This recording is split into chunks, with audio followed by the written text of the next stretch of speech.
Hey everybody, this is Spencer with the Itch Network, and I'm here to bring up a little topic and a bit of a vlog session. And the topic I wanted to talk about today is we need to keep our nostalgia in check. And the reason I wanted to talk about it is I'm playing this game Octopath Traveler. It's for the Nintendo Switch. And it's alright. I don't think it's great, but it's alright. But I hear a lot of positive things about it, and I'm not feeling the same way.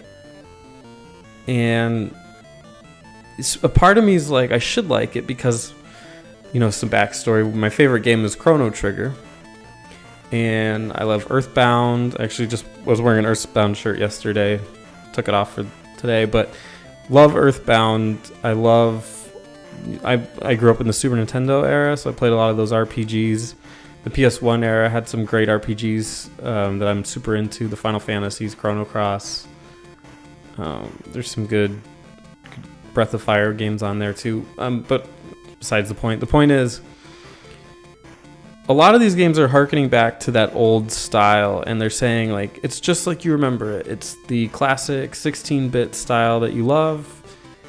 Check it out. And there's a couple games that come to mind that aren't this game, but they were a little bit worse, quote unquote, in their marketing for that kind of nostalgia trip.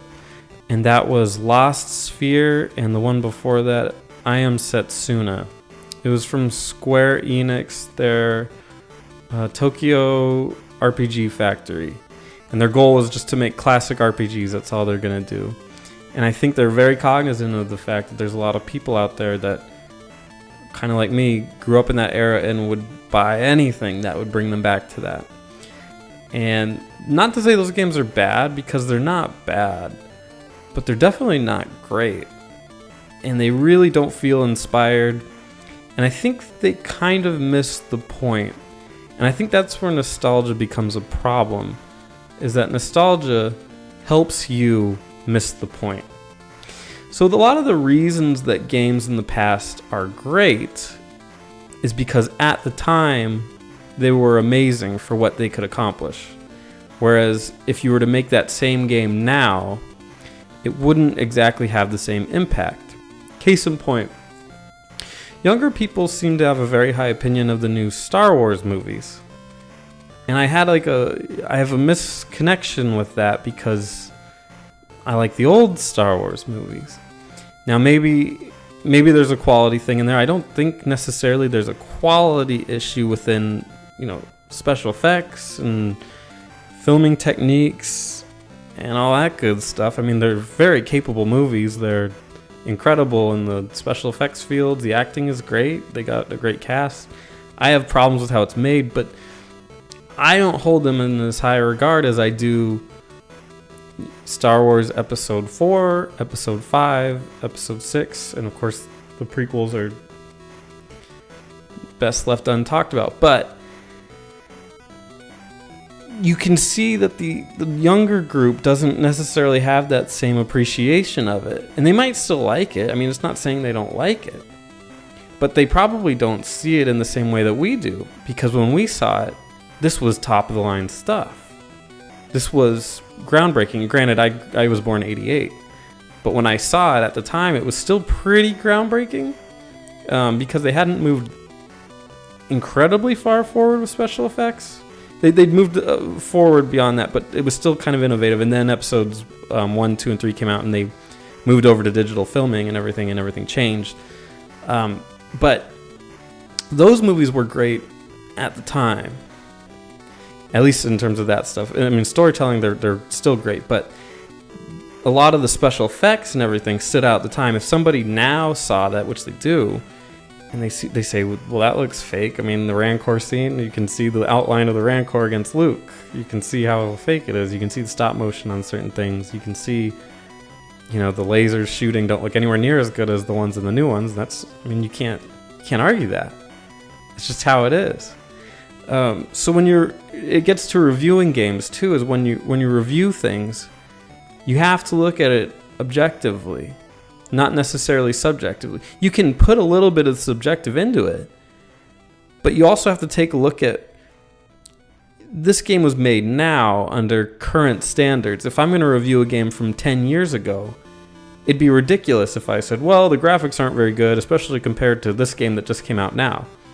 It's completely unfair, and it's impossible to do it. So you can't let nostalgia kind of guide how you're going to view something.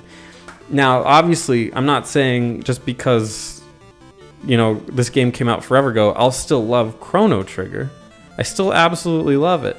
But it got to a point, and one of the reasons I did the show is because I wanted to expand my horizons. I was only playing RPGs, and it got to a point where I didn't even want to play RPGs. And I thought to myself, why is that?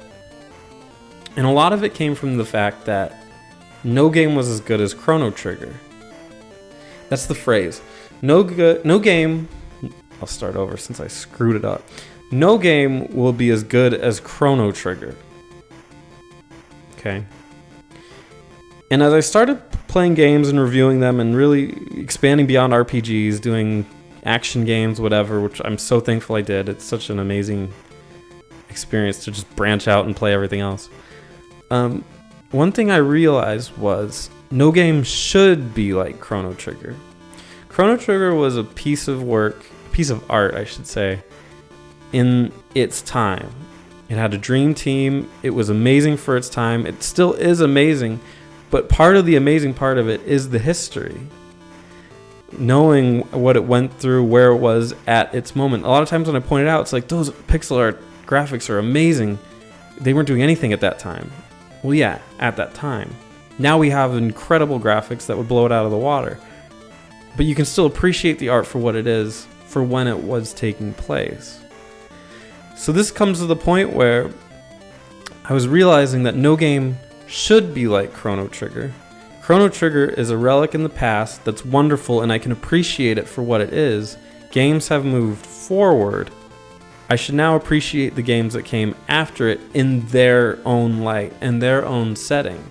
I can't keep comparing them to Chrono Trigger and saying, well, it should be more of a focus on the gameplay and the story of this was better and the art. No. Gotta get that out of your head. And specifically, I'm more talking to myself, but I see it in this community that we're kind of in a lot. Is people kind of obsessed with the games from the past, and that's fine. There's no reason not to love those games.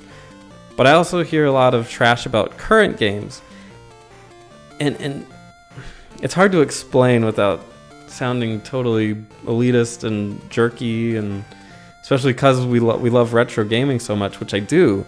But it's important to appreciate each thing separately, and I think it gets dangerous when it comes to marketing. Because like I said, there's a game called Lost Sphere and I Am Setsuna with the specific tagline that they released it saying it takes inspiration from Chrono Trigger. And everyone's like, oh my god, that's great. Well, everyone that cares, if you don't care, you don't care. But everyone that cared about it said, that's great. I love Chrono Trigger. It's going to be great. And it came out and just didn't get bad reviews, didn't get good reviews. It's a game. And that's all it would be. Because it's not amazing. Chrono Trigger was amazing because of the games that came out at the time of Chrono Trigger. I think if we appreciate the games for what they are and then move on, we can actually appreciate them more and not try to duplicate that now because it doesn't make as much sense. I hope this makes sense. But I don't want to offend anybody, or I don't imagine people would get offended by that, but maybe they would. But I think it's important to think about that when you're playing a game, to not necessarily compare it so much to other games that aren't in the same ilk or in the same time frame, and try to just compare it or judge it based on its merits. Anyway, what do you guys think? What are some games that you hold in really high regard that maybe you should just kind of put in the past and keep it there? Or do you do that? Or are you way ahead of it and you don't care about, retro games in that light? Or you don't judge things like that? If you don't, good for you. I wish I was like that. But I still hold some things in the past that I really need to start shaking. Anyway, just wanted to get that off my chest. And also test out the room. Tell me if you like that too. I'm Spencer. Thank you so much for watching.